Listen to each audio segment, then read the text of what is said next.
Welcome to another episode of This Woman Works.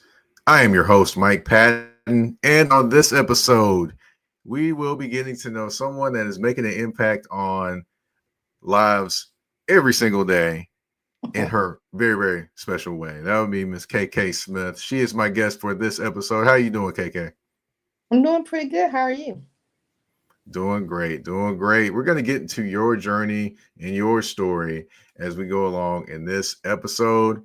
But like with every episode, I started off with the Black Girl Magic moment.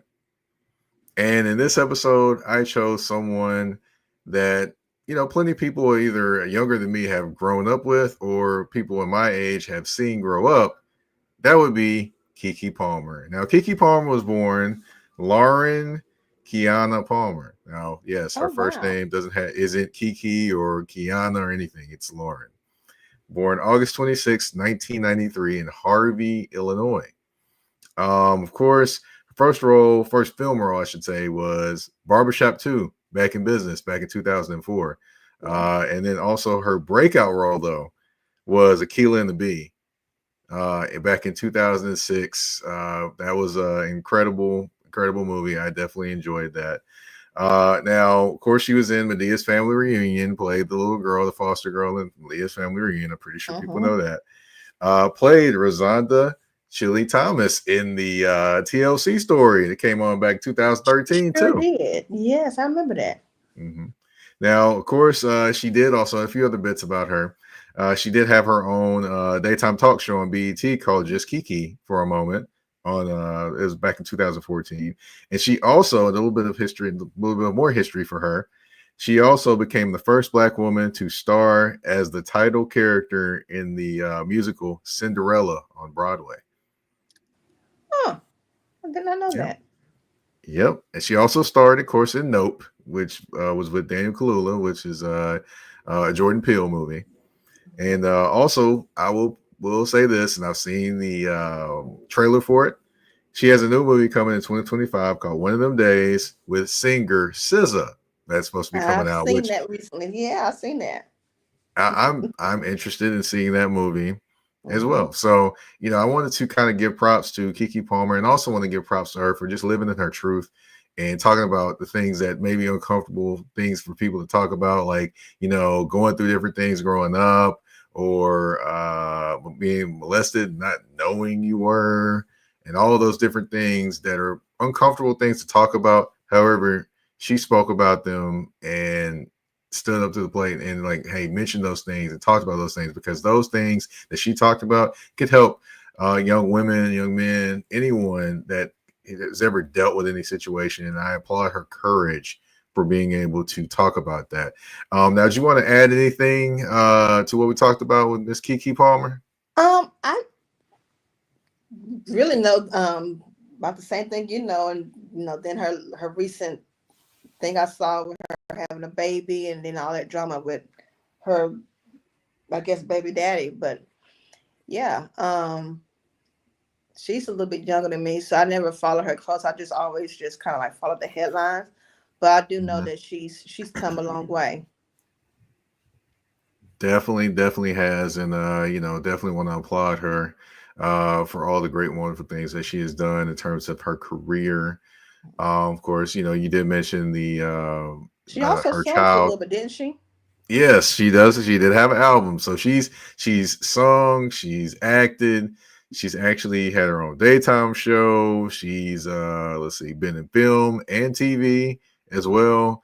I mean, she's done a lot of different things. She's a very versatile person, I would say. And, definitely got to salute her for that as well, But I want to move on. Of course, that is the Black Girl Magic moment, Miss KeKe Palmer.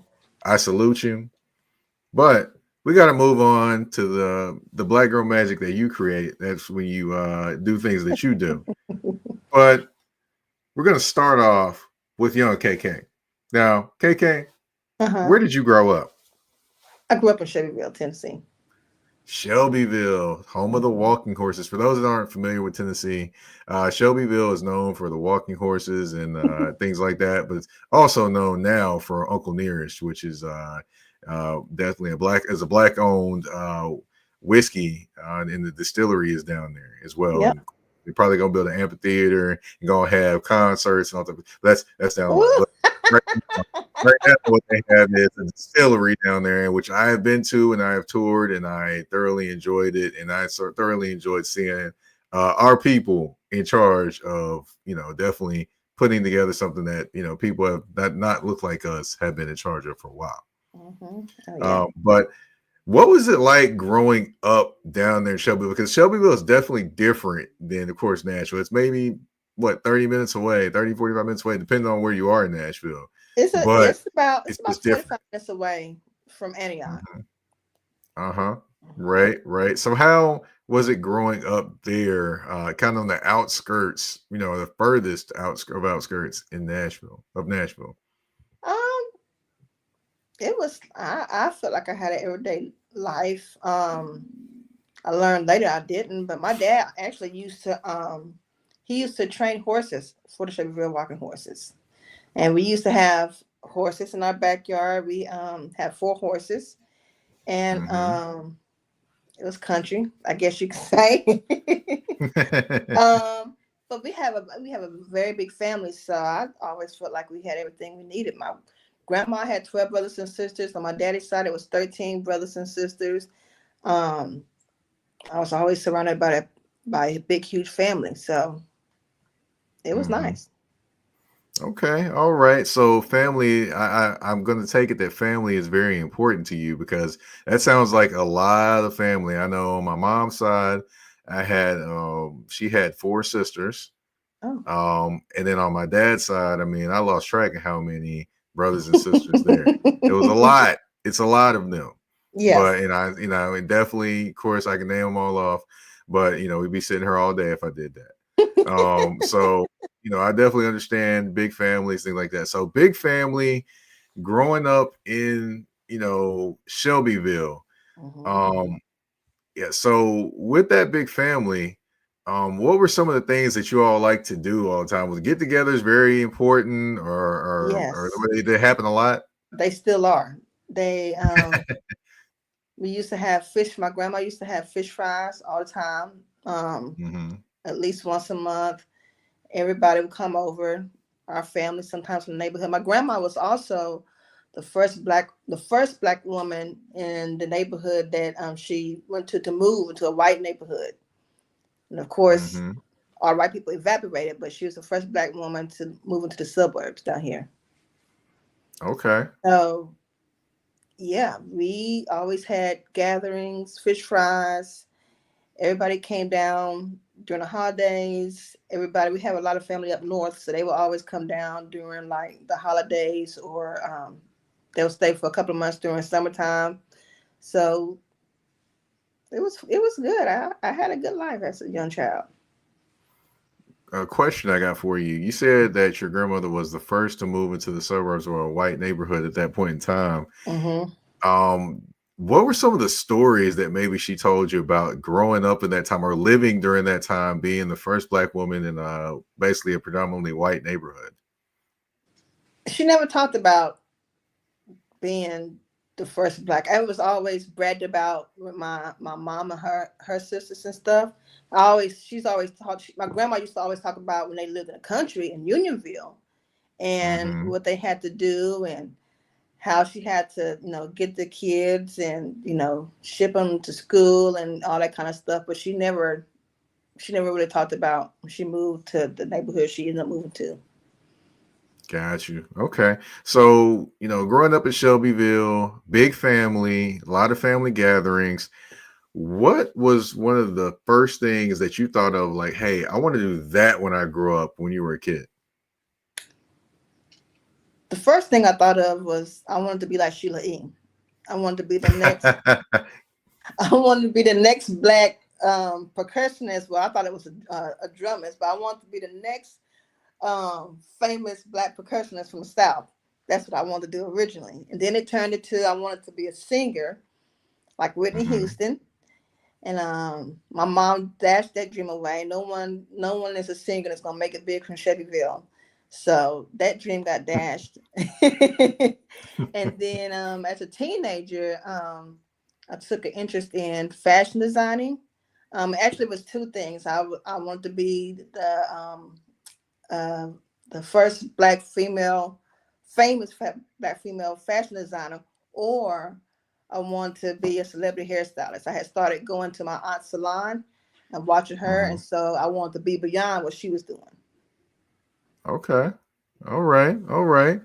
So, everything, you had big aspirations and dreams, living in Shelbyville. But, ultimately, you did get into doing hair. We're going to talk about that and that, progression into doing that. But first, we're going to take a quick commercial break on This Woman Works. EBO Beard Butter and EBO Beard Wash are two of the best beard grooming products for men worldwide. They help promote growth, keep your beard moisturized and soft, and enhance your overall upkeep of your facial hair.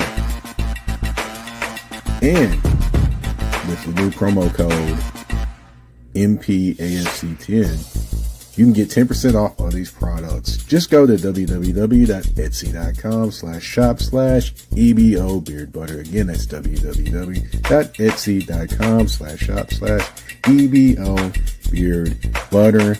And again, the promo code MPAFC10. Again, MPAFC10, where you can get 10% off any products except for beard boxes. So treat your beard better today by going to get the EBO Beard Butter and EBO Beard Wash.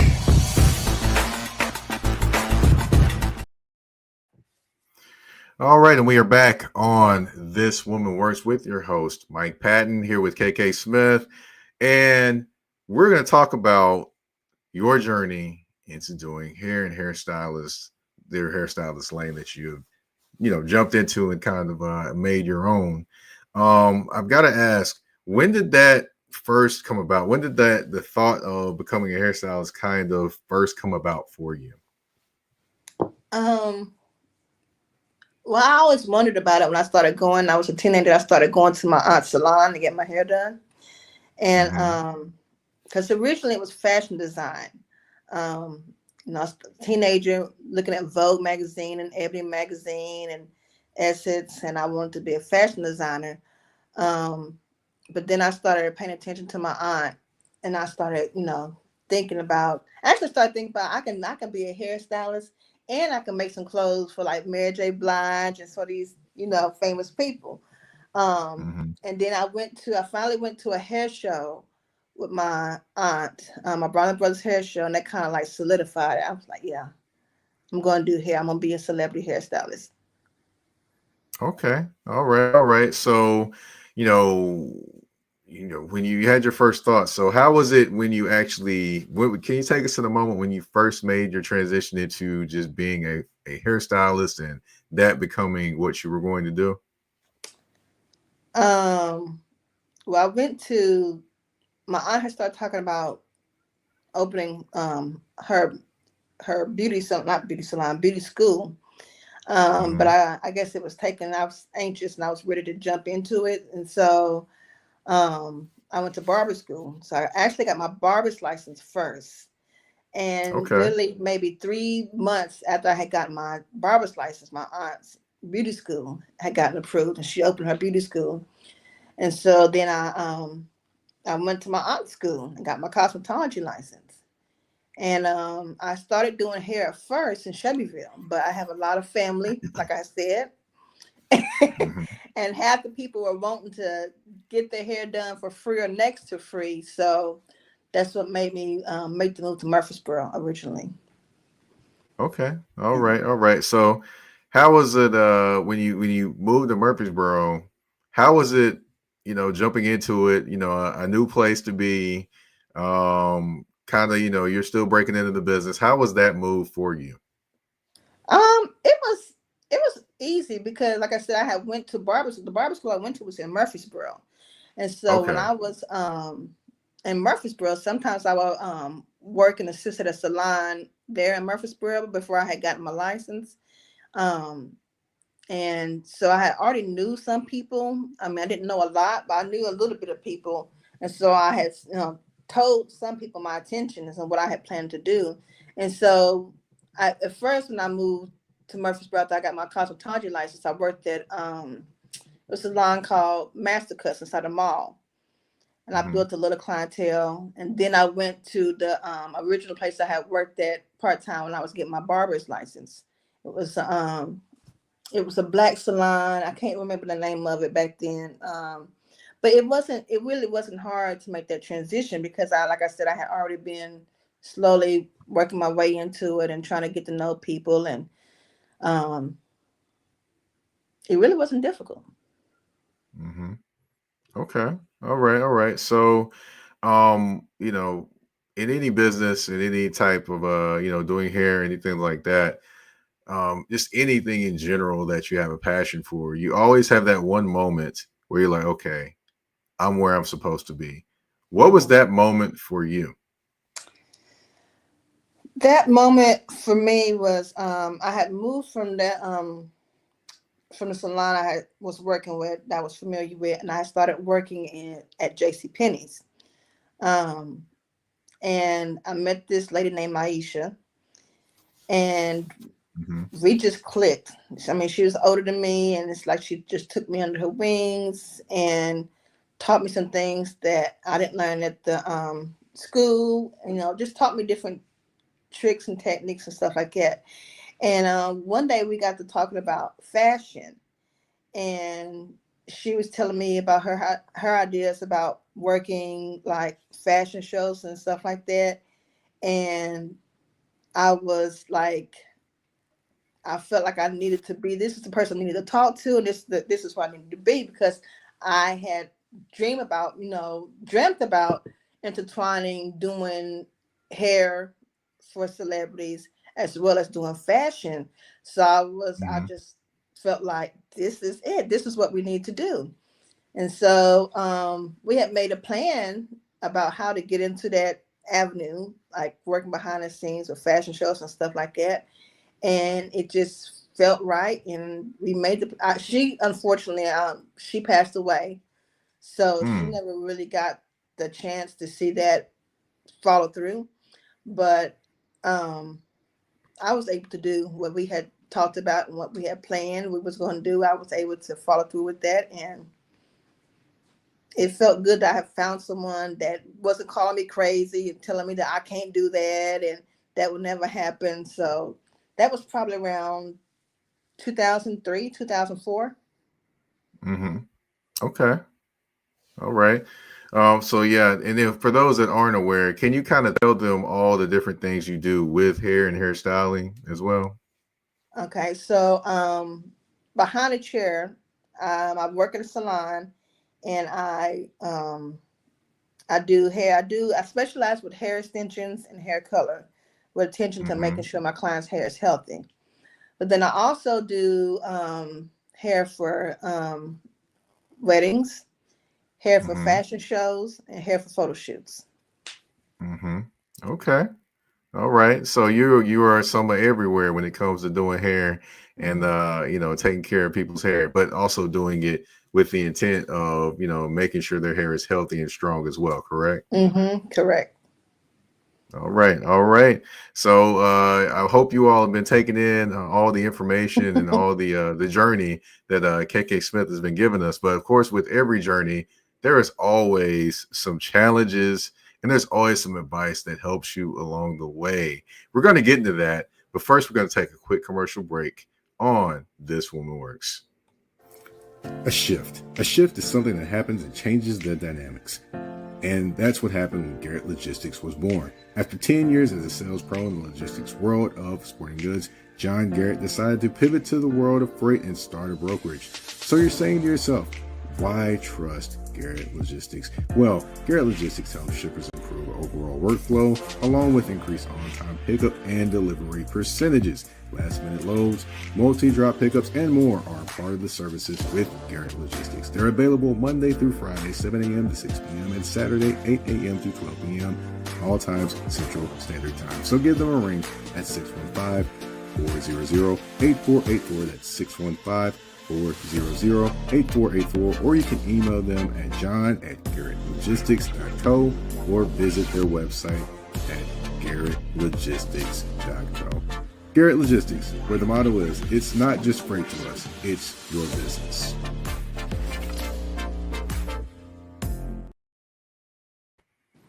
All right, we are back on This Woman Works with your host, Mike Patton, and my guest, KeKe Smith. And like I mentioned before the commercial break, there are challenges when you go into the profession or the thing that you love. They always happen. But, of course, people are still standing, especially if they're on this show, they're definitely still standing. So they were able to overcome them. So I've got to ask you, KeKe, what was one of the biggest challenges that you have had to overcome in your career? The biggest challenge is marketing, and I'm still working on that. In 2012, I moved from Murfreesboro to Atlanta, and that was great. It seemed like I met the right people, and I was able to flourish there. And then in 2017, some family stuff happened back home, so I moved back, and everything had changed. The way get your name out there and stuff. Instagram and Facebook and social media and all that kind of stuff. But I was just not used to having to do that. And so marketing and getting my name out and all that kind of stuff, that was just something that was bizarre and new to me. And at first I refused to do it because I'm not putting on a show for anybody. I'm not doing all that. Either you're going to love me or you're not. Come in here, get your hair done and sit down. And so that was very, very hard for me. And then I felt like I didn't have to do it because, not that long after that, 2020 came, then we shut down. And I didn't delve in. I really didn't jump into, really trying to market myself and get myself out there again until like last year. So, yeah, I would say marketing. All right. So it sounds like that's an ongoing challenge as well, but it's something that you're kind of accepting as a challenge and kind of trying to make your way through, correct? Mm-hmm. All right. All right. So, not necessarily overcoming it, but facing the challenge right now and still moving forward. Yeah. All right, cool. I can respect that. You're not running from it. You're running right at it. So I can I'm totally running right understand at that. it. As difficult as it is, I pray about it every day. Hey, you starting off the right way. You're praying about it. So there we go. So what is some advice, just over your years of doing hair that you received that kind of helped you on your journey? Gosh, I've been very fortunate, because, like I said, I pray a lot, and I have been fortunate enough to meet good people, very good people, and specifically women in the industry that was open to share and give me tips and pointers along the way. So I wouldn't say it was just one person. But I would definitely say I've learned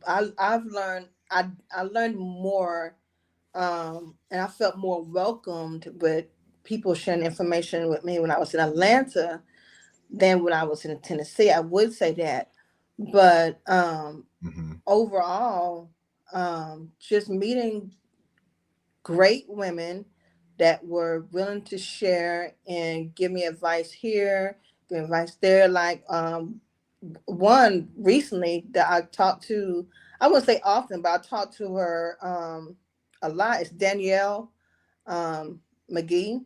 She runs Black Business Boom. I went through her program. I always get great tips and advice from her. There were different people. When I worked in Nashville for a bit, and I worked with this lady named Paula. She is from Detroit. She was very great to work with. A lot of women in Atlanta, too many to name, that were like Mm-hmm. just really open and welcoming. Um, I had a mentor. Her name was Crystal Wright. Mm-hmm. Um, she's a great mentor I talked to, and that got me in the fashion part um, Mm-hmm. of my hairstyling. So just really meeting and surrounding myself with great women and people that are willing to, that were and still are willing to give me advice, lift me up, say pour positive things into me. And I think that for anyone going to business, that's important to surround yourself with people who are going to be encouraging to you and positive. Mm-hmm. Okay. All right. And now, definitely that's a good bit of advice for anyone that wants to, get into the business of what you do, or just in general, good advice for anyone. Hmm. But, do you have any like one piece of advice that's is stuck with you and kind of guided you along your way? Um, one piece of advice. Or you probably got a couple. You probably got a Yeah. couple. I know. Well, one of them would it's gonna sound bad, but it's from my grandma, and she would always Mm-hmm. say, you can't make honey out of poop." So always when what she meant by that is either you're always gonna be, sweet as honey, or you're always gonna be the opposite. What do you want to Mm-hmm. attract in your life? Mm-hmm. Yeah, So makes sense. yeah. Mm-hmm. Yeah, that's some good advice. Yeah, you definitely definitely some good advice there for sure, for sure. And you know, I want to say that definitely exploring your journey from going, Shelbyville, Murfreesboro, Atlanta, now back has been, definitely a great thing to actually understand and hear. Also been great to hear about, of course, your business and how things are going there in terms of what you do in your business now. For those that, can you tell everyone kind of how far your business ranges, and do you travel, things like that as well?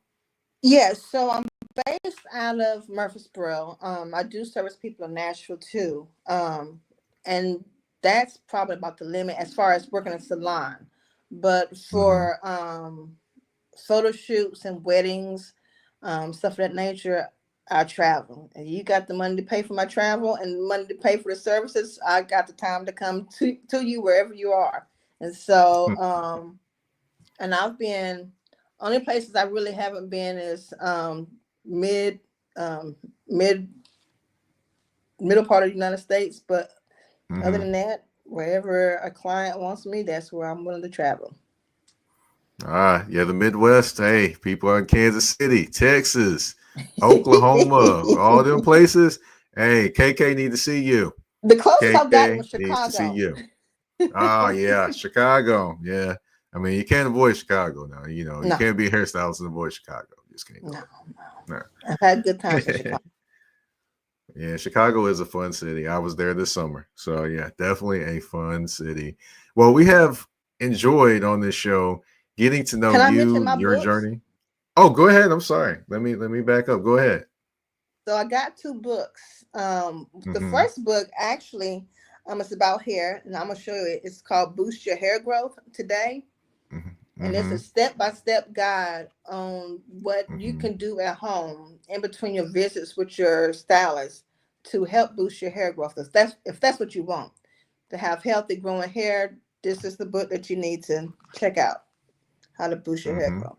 And literally, it has Okay. pictures inside on what a protective style means or what kind of products to use and everything. So you can't go wrong. There shouldn't be an Mm-hmm. excuse. And then my second book is called The Most Beautiful List. It's a big, Mm-hmm. huge book. But I started this book in 2021. I started getting curious when I go to weddings. I always, when I do hair for weddings, I always ask the bride, why did you come to Nashville? If they come to Nashville, what made you come to Nashville? And so it's getting Mm-hmm. a lot of responses of from Black Bride saying they couldn't find any vendors. And so I just became curious and started looking up vendors in different states, and that was what birthed the book. And so it's a vendor guide of all over the United States, Caribbeans, Africa, with Black vendors for weddings and events. So if you're looking for wedding planner, event planner, DJ, nail artist, whatever you need for events, and there's a Black vendor in this book to get you there. Okay. All right. That's definitely very, very important information. But speaking of information, since we have reached the end of the show, I want to allow people to get to know you more and know more about you. And that's a little bit of information that they may want to know that we may get in the speed round. I have 10 random questions for you. Are you ready? Okay. All right. First one. Who would play you in a biopic? Oh, I would say Mary J. Blige. Oh, okay. All right. What's your favorite movie? Harlem Nights. Harlem Nights. Yeah, that's funny. The part where they're trying to get quick. That part's funny. Yeah. Stop shooting that little gun. Stop shooting that little. Yeah, that part. Yeah. And then, of course, I could probably quote that movie all day. It's one of my favorites as well. Mine's you're gonna be the nine-toed, having living this if you don't put that knife down. Right. All right. What is your favorite actress or actor? My favorite actress is Viola. Viola, yeah. I've gotten that a lot on this show. Yeah. She also is a great follow on social media because she is unapologetically a Black woman. And I loved it. And I love it. Yeah. So what is one of your favorite food spots? Oh, my favorite food spot is in Atlanta at this place called Tin Lizzy. Okay. What's that? You know what I'm asking? I'm kind of curious. It's a place that whatever kind of taco you want. You want shrimp taco, beef taco, chicken taco, whatever. Fish taco, they make it. Okay. All right. Your least favorite movie? My least favorite movie. A movie you just hated watching. You was like, this is terrible. I don't know if you can call it a movie. It's a show, and I hated it. And this is gonna sound bad. I know it sounds bad saying it. Roots. Every year. Every year. Yeah. Why do we have to watch this every year? It did bring up some angry feelings, and boy oh boy, people did get some side eyes after watching Roots. It still does. So who would you like to sit down, have dinner with, and pick their brain? Could be dead or alive. Naima LaFond. Okay, for those that aren't familiar, can you tell who that is? She's a celebrity hairstylist. Okay, all right, cool. So I definitely get the link there and how you would want to do that. I definitely understand. Your favorite vacation spot? Oh, I haven't been there yet, but this is on my list. I want to go to Fiji. Fiji. Okay, that's one right there. That's one. I want to go to the island. You know, the island where they have the huts and they got the clear water you see in the actual hut, like right Maldives. Through the glass part. I don't know if it's the Maldives, but I can't remember which one it is. I think it's Bali. They do it at the Maldives and Turks and Caicos. Maldives is the more expensive one. The Turks and Caicos is some more affordable one. Or they do it in Bali too, but the one you see that people usually see is the Maldives. Oh, okay. Well, I need to change my direction on that one. My bad. Your favorite childhood memory? My favorite childhood memory is riding horses in my dad's backyard. Yes. You can't be in Shelbyville and not ride no horses. You can't be there. Let's see. Your favorite song currently? Oh, my favorite song currently.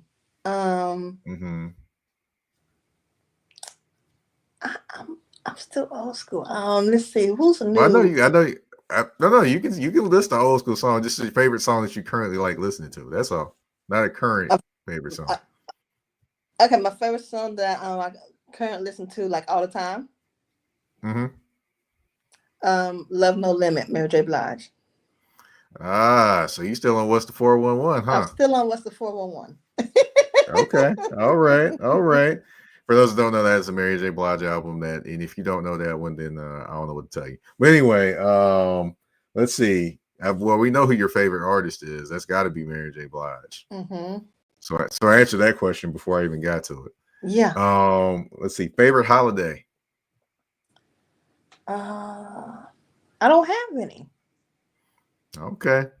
All right. Yeah, I thought about that because I was like, well, let me give her favorite holiday because she did talk about all the family gatherings and things like that. But it does make sense to not have one just because you always have family gatherings, fish fries. So it made They're sense. always It makes around. sense. Yeah, I still remember when I was a kid, had 4th of July, and everybody came to my mom and dad's house, and I notice I said mom and dad's house and not my house. Mm-hmm. But yeah, and everyone would be there. There'd be a big barrel in the back to have a whole bunch of drinks. It'd have a big barrel with a bunch of ice in Oh, it, have a y'all whole done bunch it of drinks big. in it. Had let's see, my dad would start grilling it either that night before or whatever. The whole kitchen would have like a whole like a little, rundown of what yeah, everybody sitting everywhere. And then of course the Mm-hmm. space tournament would break out in the back of the house. And that would be there till about in its heyday, they'd play till about gotta be like 9 o'clock. And there'd be a spotlight on them in the backyard playing in the backyard. Yeah. I still remember that. All my aunts and uncles back there playing, and my dad sitting back there playing till probably about golly, it had to be 9, 10 o'clock some of these nights. And I'm looking like, wow, yeah, they'd be back there see, playing. see, we still do that. We try to have a monthly, if not by month, not by month, not every other month, a monthly gathering where we out here playing 10, like you said, 9, 10 o'clock at night. Mm-hmm. People are out here eating. We still do the same, and I mean it's a regular occurrence. Gotcha. Gotcha. But And if yeah, you're like my family, if we're playing space, it's a serious situation. oh yeah, spades and dominoes is always a serious situation. I mean, I would say spades more in the South than dominoes, but Mm-hmm. spades or dominoes is a serious situation, and don't let someone get hyped playing spades or dominoes because boy oh boy, that table might not stand a chance. No, you forget your family. That's true. That's true. All right, we have wrapped up the speed round and we have reached the end of the show. Miss KeKe Smith, I want to thank you for coming on the show. If you can, tell everyone where they can find you on social media. And I know you're still working on the social media marketing, but Okay. can you tell everyone where they can find you on social media Uh, and any other information you want to tell them, your website, things like that? all right. So my website is www.ineffablehair.kk.org. My Mm-hmm. Instagram is kk.ineffablehair. And then I have TikTok, which is ineffable hair. And Mm-hmm. yeah, I'm on Facebook, but it's just KeKe Smith on Facebook. Got you. Quick question. Mhm. Ineffable hair. What inspired that name? So I was doing some photo shoots in Atlanta, and I wanted to. Originally, it was I was hair opulence, and the Mm-hmm. photographer.